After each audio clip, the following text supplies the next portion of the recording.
Beed online ज्ञानभूमीमध्ये आपलं सर्वांचं स्वागत. मी ज्ञानोबा वायविस.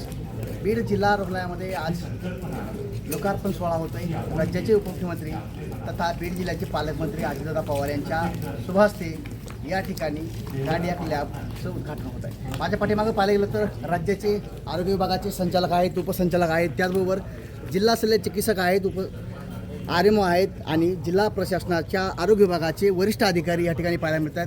आता थोड्याच वेळात या ठिकाणी राज्याचे उपमुख्यमंत्री तथा बीड जिल्ह्याचे पालकमंत्री काही क्षणामध्ये या ठिकाणी येतील. त्याची जोरदार तयारी या ठिकाणी पाहायला मिळते. माझ्या पाठीमागं पाहायला गेलं तर या परिसरामध्ये मोठ्या प्रमाणावर तयारी करण्यात आलेली आहे आणि आता काही क्षणामध्ये या ठिकाणी दादा येतील, उद्घाटन करतील आणि इथून पुढं बीडच्या शासकीय रुग्णालयामध्ये जे काही अँजिओग्राफी असेल, अँजिओप्लास्टी असेल, निदान आणि उपचार एकाच छताखाली होणार आहे. त्यामुळं नक्कीच बीड जिल्ह्यातल्या